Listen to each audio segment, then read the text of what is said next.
sy atsika fa ny fahasoavan'Andriamanitra miaraka amintsika.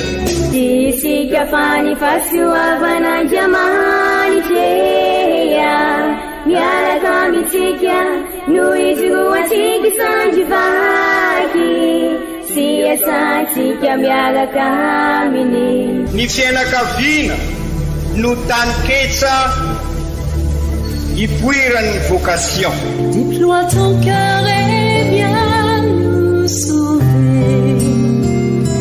Délivre-nous de nous, délivre-nous de tout. Fa sisika tokoa fa ny fahasoavan'Andriamanitra miaraka amintsika. Sisika fa ny fahasoavan'Andriamanitra miaraka amintsika noho izy atsika sandrivaky sy asantsika miaraka aminy. Fa olo raika atokotran'isika ao aminy, fianakaviana iray ao aminy, sy misy hevitrevitra ny olo no mampizara indraindray fa Andriamanitra i Jesoa lay mpiandrony tsara ran'olotra ny aina olo raika ary ao amin'ny fiangonana ao amin'ny eglizy dia sambatra antsika mahasapa an'izay.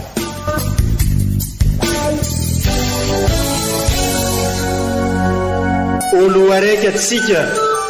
atambatry ny fanahy masina kamiray, olo araiky ao amin'ny Kristy.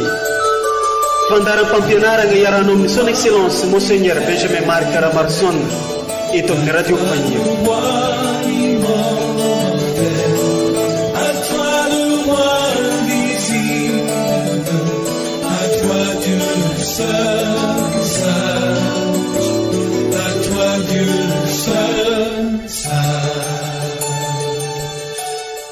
Ankalazaina ny Andriamanitra ray sy ilay zanany lahy tokana ary ny fagnahy masiny fa namindra fota amintsika izy. Amin'ny fofeno fitiavagna no anolorana fiarahabagnantsika jiaby izay magnaraka tsy tapaka ity onjam-peon'ny radio Fagniry mamintsika ity, izay onjam-peo mampitambatra antsika ho iray sady onjam-peo mitady mandrakariva ny anitatra ny fanjakan'Andriamanitra eto amin'ity diosezi mamintsika ity. Isoranay ianao izay mankamamy sy mankafy ireo fampianarana sy toritenin'ny Monseigneur Archevêque eto amin'ity onjam-peon'ny radio Fagniry ity. Toloranay fiarahabagnantsika eove jiaby tratran'izao alahady fankalazagna ny Trinité masina amin'ity taona 2024 ity na ny alahady magnaraka ny Pentecote. Koa amin'izao alahady fankalazagna ny Trinité masina izao dia toloran'ny Eglizy loahevitra isika ny hoe Andriamanitra tokana fa olona telo. Ndeo renesitsika ireo vaky-teny masina tolotry ny Eglizy amintsika izay arahana fampianarana sy toriteny avy amin'ny Monseigneur Archevêque ray amandrenitsika.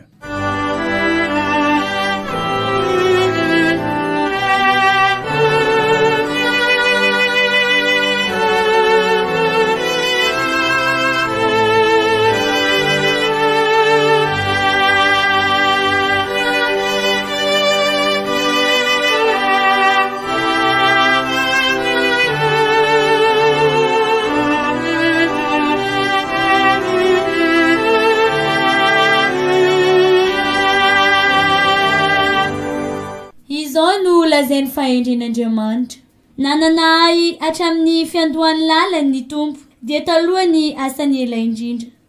Efa niorina hatramin'ny mandrakizay aho hatramin'ny voalohany talohany ny andohan'ny tany. Tamin'ny namorona ahy tsy mbola nisy ny anjana, tsy mbola nisy ny loharano ny toeran-drano. Talohany nanorenina ny tendrombohitra, talohany avoana dia efa teraka aho. Fony tsy mbola nisy nataony na ny tany na ny tany lemaka na ny zavatra iforoana ny vovoko izao tontolo izao. Efa teo aho, fony izy nandamina ny lanitra, fony izy nanoritra faribolana tambony antsana, fony izy nampitoetra ny rahona eny ambony.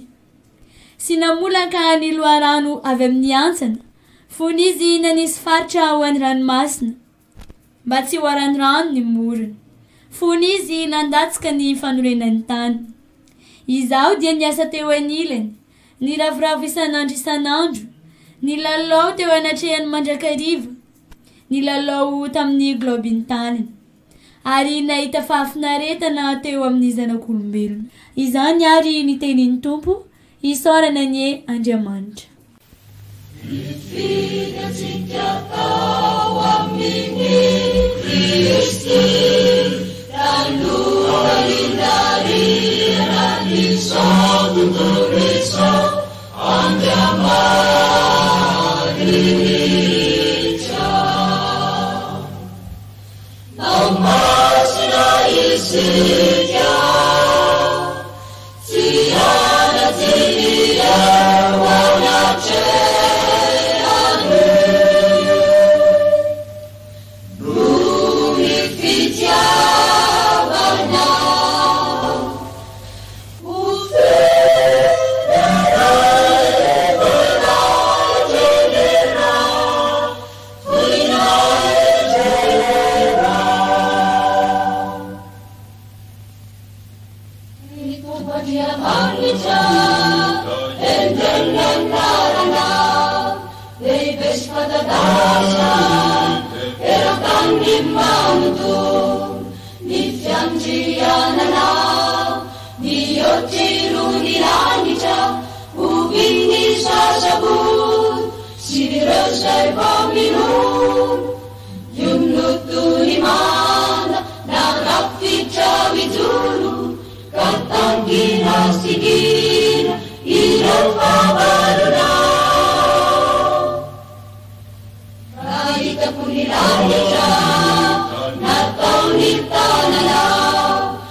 vaky teny masiny faharoe taratasy ny masinday Paoly apôstôly ho an'ny kristianina tany Roma. Ry kristianina havagna, efa nohamarinina noho ny finoana isika ka mihavana amin'Andriamanitra amin'ny alalan'i Jesosy Kristy tompontsika, izay azahoantsika manantona ampinoana izay fahasoavagna itoerantsika tsara izao sy mifaly amin'ny mpanantenana ny voninahitr'Andriamanitra. Tsy izany ihany fa ny fahoriana aza dia ifaliantsika koa satria fantatsika fa ny fahoriana mahatonga faharetana, ny faharetana mahatonga atsaram-panahy voazatoetra, ny atsaram-panahy voazatoetra mahatonga fanantenana, ary ny fanantenana tsy mba manondoka satria efa voarotsaka ao am-potsika tamin'ny fanahy masina nomenantsika ny fitiavan'Andriamanitra. Izany ary ny tenin'ny Tompo, isaorana ny e Andriamanitra.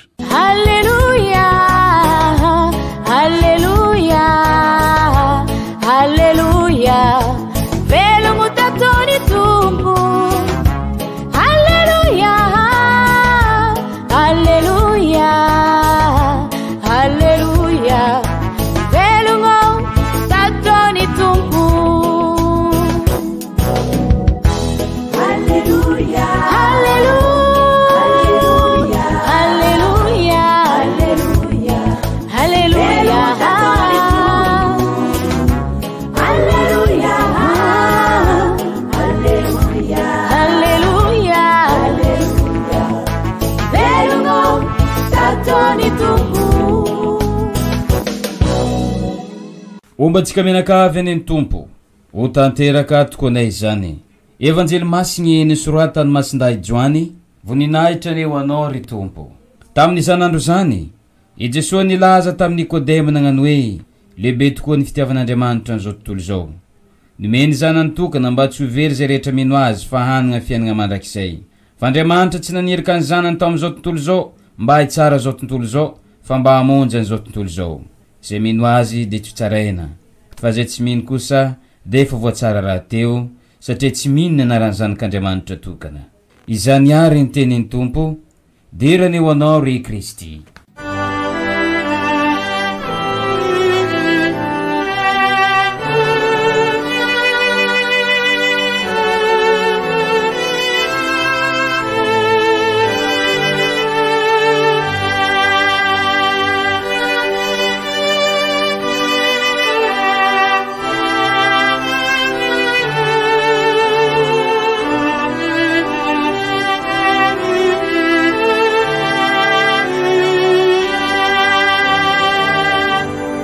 Kristianina avo malala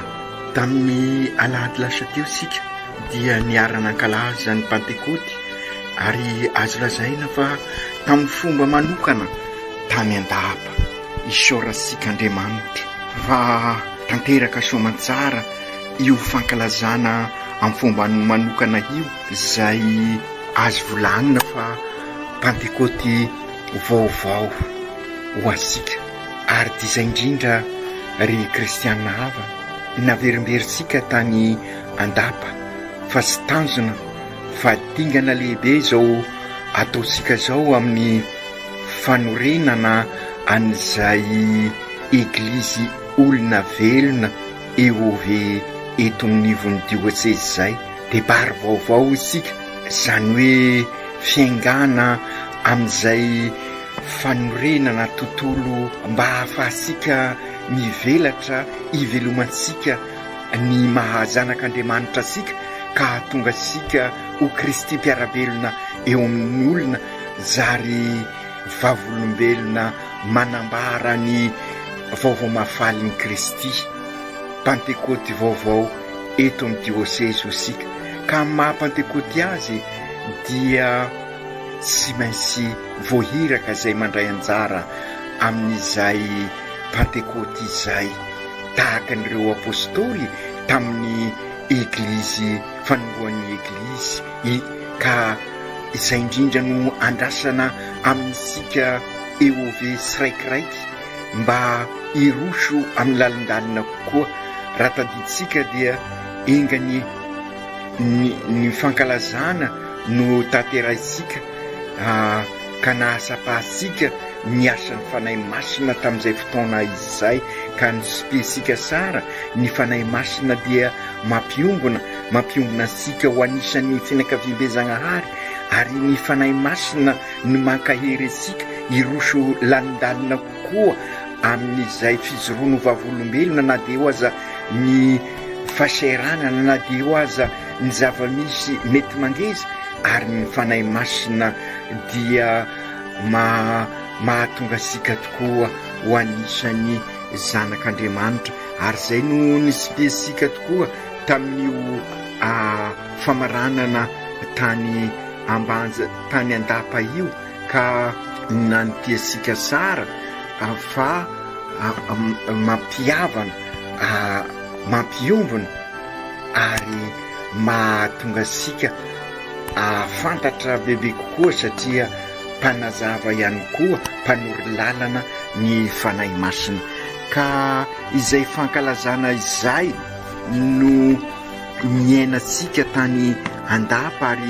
ary zay raha teo moa no azo lazaina fa fiainana ny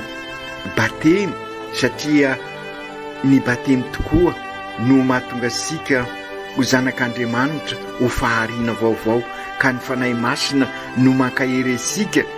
na dia eo azy araky ny voalazasika teo, ny olana maro mety mitranga amin'ny fiainana ka mahavery fanantenana, mahavery fanahy mbola velonao asika ho sika, kanefa no ny herin'ny fanahy masina dia ilay fanahana nangana an' Jesosy velona no atao ao amintsika ao, dia feno fanantenana, feno angovo asika amafy eo amin'ny mpiarabelona amintsika ny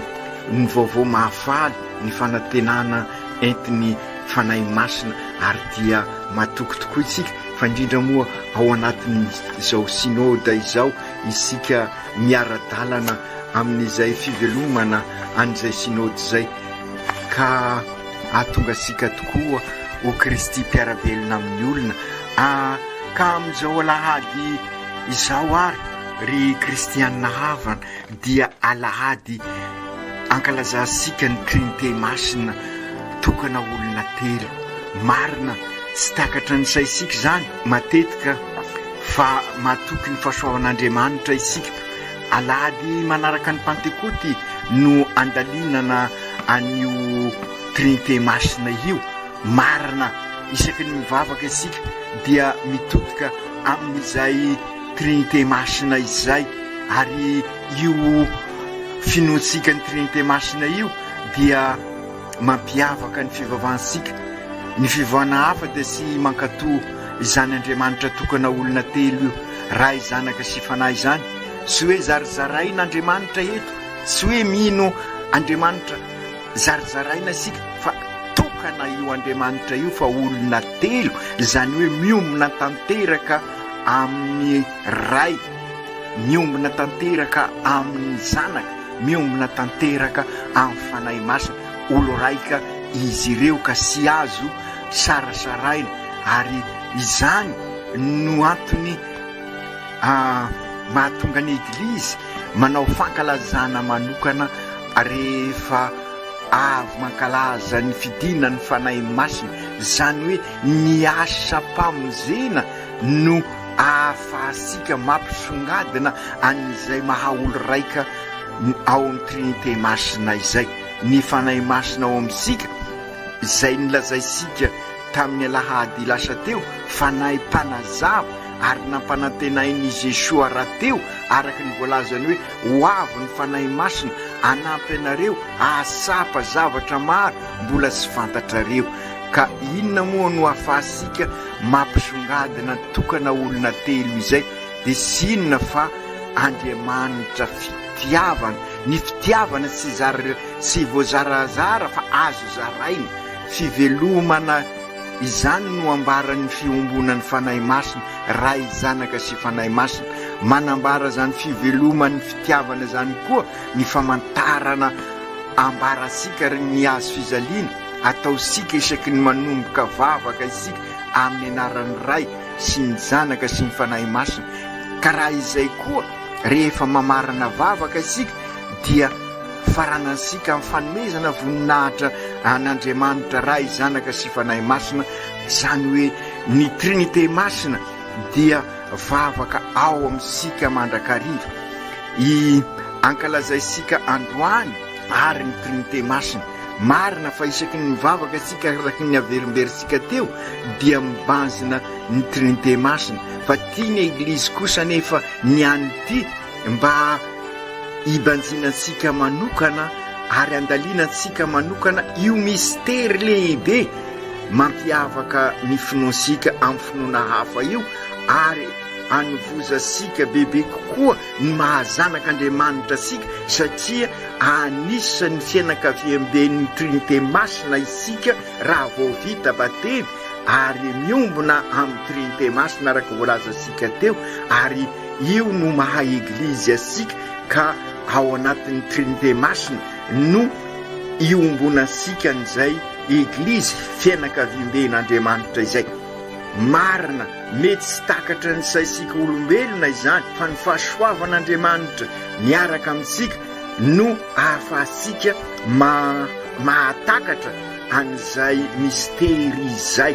tahaka ny tantara nataony Masinday Augustin raha nandinika izany mistery izany izy dia nolazainy tahaka izao ilay tantara nandinika n'io mistery io teny amoron-dranomasina izy no nahita ankizilahy tsaiky anankiray niezaka maka ny ranomasina amin'ny tagnany ary nameno lavaka nataony ka miazakazaka izy mamaka ny ranomasina dia hoy i Augustin Masinday Augustin taminy aza mba misahirana anao sy ho tafiditranao ao na anao akory nanao akory io ranomasina io dia hoy ilay tsaiky kay anjely izy io nivolagna tamin'ny Augustin hoe anao no tena diso feritreretina satria na akory sy ho takatranao io ny misterin'ny Trinité masina io zay mbola midadasika momba ny mihoatra noho ny ranomasina nefa tadiavinao ampidirina ao anatin'ny sainao na izany aza dia nanohy ny fandalinana i Masinday Augustin ary ilay saiko moa dia sy hita ny nataony ary dia zay koa no ataosika sy ho lanysika na oviana ny fandalinana an'io mistery io fa na izany ary ararotsika voalohany ny magnitalao ny fahasoavan'Andriamanitra sy ny fanilo ny fanahy masina mba ahatonga sika ivelona an'izay fiombonana amin'ny Trinité masina izay satria izay ny famozena sy ny fahaizana mikasika ny mistery ny Trinité masina no zava-dehibe fa ny ivelomasika ny maha fianakaviam-ben'ny Trinité masina sika ka ahatonga sika ivelona ny mahazanak'Andriamanitra sika zany hoe miombona tanteraka amin'izay Trinité masina izay ary zay no ezahany ireo tenin'Andriamanitra arosiny eglizy amintsika amin'izao alahady ankalazasika ny Trinité masina alahady manaraka ny Pentecôte izao ka raha ny vakiteny voalohany no jerena dia manambara fa nisy ny fahendrena izao no lazainy fahendren'Andriamanitra ny vakiteny nananay hatramin'ny fiandohanany ny lalana ny tompo dia talohany ny asany efa ela indrindra efa niorina hatramin'ny mandrakizay aho hatramin'ny voalohany talohany andohan'ny tany ny obolany nangalasika an'izay amin'ny vakiteny voalohany inona moa ny tiany ambara amin'izay fa ilay fahendren'Andriamanitra dia siza fa ilay zanak'Andriamanitra talohany narinan'izao tontolo izao ary nanatanteraka ny asa nampanaovina azy izy ka zary modely ho an'ny zavaboary rehetra ivoseho ananelanelan'ny pahary sy ny misy manontoro mbola manjavozavo ny fahafantarana an'izay ao amin'io boky ny obolana io mbola sy dia mazava ny tao amin'ny testamenta taloha na zany aza dia sy iza io fahendreny io araka ny voalazasika teo fa Kristy lay teny tonga nofo zanaka lay tokan'Andriamanitra nisy talohan'izao rehetra zao hoy Masinday Paoly ary raha sy izy sy nisy izao rehetra izao toy izany Masinday Paoly indrindra ao amin'ny vakiteny faharoa ny fanehoana ny vokatry ny asan'ny fahendren'Andriamanitra dia ny asan'ny Kristy ka feno fahasoavana avy aminy izay miombona amin'ny Kristy no ny asan'ny fanahy masina ka zary fahariana vaovao rehefa vita batemy olom-baovao amafisin'ny Masinday Paoly ny fifandraisana misy eo amin'ny Trinité masina sy ny maha-Andriamanitra tokony atelo azy avy amin'Andriamanitra amin'ny alalan'ny Kristy ao amin'ny fanahy masina no azahoasika ny fahasoavana hita taratra amin'ny asa-pamonjena sahaniny tsirairay ny maha olona tokana olona telo azy ireo ivo sy fototsy ny fanamarinana ansika ary i Jesosy Kristy sy ny finoansika aminy tamin'ny alalany dia no hamarinan'Andriamanitra isika ka sy ary ny atezeran'Andriamanitra isony ankehitriny dia efa nampihavaniny ka olo raika ao aminy isika ka migoga ny fahasoavana avy aminy indrindra ny asan'ny fanahy masina ka mandray ny fitiavan'Andriamanitra narosany ao am-posika ary zay no mahatonga asika miombona tanteraka ao amin'ny Kristy io asa-pamonjena entan'ny fanahy masina io ary no anjara mpiainasika koa ka sy maintsy toy isika raha tia isika eo ove isika ary dia izay ny iry isika amin'ny alalan'izao sinoda izao mba hanampy isika ivelona n'izay asa-pamonjena izay eo anivon'ny mpiarabelona ahatonga asika ho Kristy mpiarabelona amin'olona izany no antony sinoda isika hanampy isika tokoa ho eglizy olo velomin'ny bateny miombona mandray an-tanana ka zary tabernakla velona io no lalana hanorenansika ny fianakavian-Janahary frately toto olo raika isika izany hoe olo raika ao amin'ny trinité masina ary ivelomansika ilay nofinofisika ho isika dia ilay soatoavina lehibe zay anakinasika malagasy ny fiainasika dia ny fihavanana ka raha ao amin'ny trinité masina tokoa isika dia fihavanana sady kristianina no malagasy no ataosika ka miroso amin'ny fanorenana n'ilay tranobe iombonana zay sy afenina ho isika fa tena potika tanteraka no ny rafim-pahotana ka nandravarava zavatra maro rava ny fifandraisasika amin'ny zavaboary ka manjary mpifahavalo amin'ny zavaboary ary sika ary hitasika zany amin'izao fotoana izao na eto amintsika zany na iran'izao tontolo izao maro ny firenena zay mikaikaika noho ny hafanana satria nisy ny fiovana ny toetrandro sy araky n'izay naharian'Andriamanitra azy potika ny fifandraisana amin'ny zavaboary ka raha izay reny ady isan-karazany herisetra isero manomboka ao amin'ny fianakaviana ao amin'ny fiarahamonina eo amin'ny firenena samy firenena ka mifanapotika mifanarasy ary mifanilikilika ary madinika ny voindrindra satria lavitra an'ilay fihavanana sady kristianina no malagasy io lay fihavanana ny tanterain'i Kristy teo amin'ny azo fizaliana ary isika zay mahalala an'izay no mitondra azy eo anivon'izao tontolo izao ka sambatra isika satria nampalalany fanahy masina an'izay ary zay le fifandraisana vaovao ao amin'Andriamanitra satria matoa io rafim-pahotana io no manjaka satria voailikilika Andriamanitra sy napetraka sika amin'ny tena toerana ka anjara sika ary no avy nandray ny fahasoavana ny ao anatin'ny trinité masina no mitondra an'izay fahasoavana mampahalala an'ilay fihavanana sady kristianina malagasy mifototra amin'Andriamanitra tokana telo ny ireo vakiteny isika ary zay no ampisahivy evanjely amintsika amin'izao alahady ankalazasika ny trinité masina izao satria i Jesosy no nampanantena ny fanahy masina araka io voalaza ao amin'ny evanjely io satria mbola maro izy no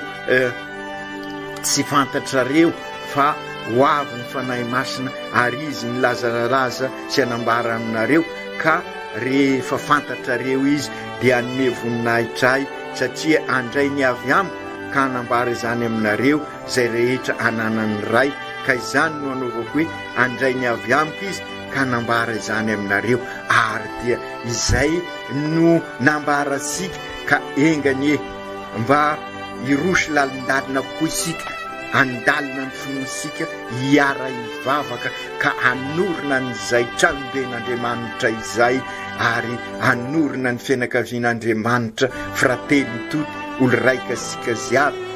ary asiaro ambavaka manokana ny fikambanan'ny montera religiozy ambany fiarovany trinité masina isika ry Andriamanitra raha io ankalazanay anio tokoa ianao fitiavana Andriamanitra tokana fa olona telo trinité masina miray fo izahay kristianina rehetra miray fo miombona amin'ny trinité masina miombona aminao Andriamanitra ka rosay aminay ny fahasoavana mba hahafanay hitory amin'ny fiainanay manontoro fa fianakavian'Andriamanitra izahay frately toto eglizy olona velona manorina ny eglizy tranon'Andriamanitra anjakan'ny fifankatiavana ny fihavanana ny rariny sy isiny ka manorina ilay trano be iombonana zay potika ray zanaka fanay masino ampio izahay ampiombona ny olombelona rehetra ao amin'ny fitiavanao ka irodana ny rindrina fizarazarana ny efitrefitra vokatry ny fahotana ho potika ka ingane olo raika ao aminao izay ziaby ary ny fitiavanao anentana anay mandrakariva ka hatonga anay ho fahazavana sy fanasina zary Kristy mpiarabelona tabernakla velona eo amin'ny manodidina anay masiny Maria reny mpampiavano navelanao hiasa tao aminao ny fanahy mpampiavana ny fanahy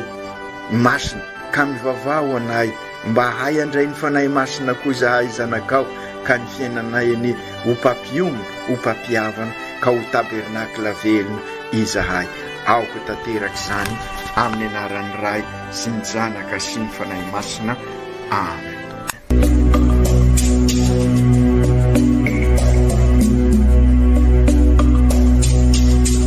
Tsy atsika fa ny fahasoavan'Andriamanitra miaraka amintsika. Isika fa ny fahasoavan'Andriamanitra miaraka amintsika noho izy roatsika sandrivaky sy asantsika miaraka aminy. Ny fianakaviana no tany ketsa ipoiran'ny vocation. Déploie ton cœur et viens nous sauver. Délivre-nous de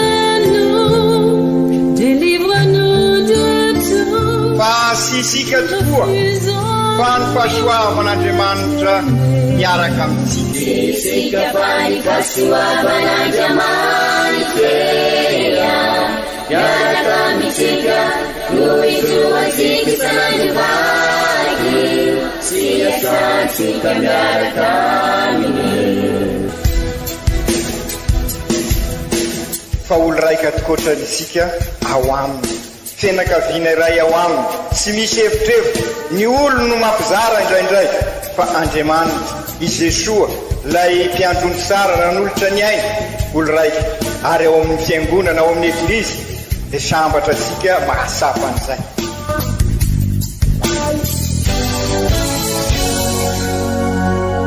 Olo araiky atsika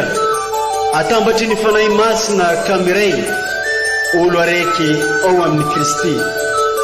Fandaram-pampianarana iarahanao amin'ny son excellence Monseigneur Benjamin Marc Caramarson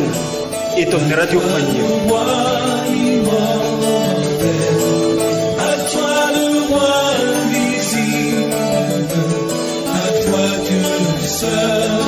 Seul,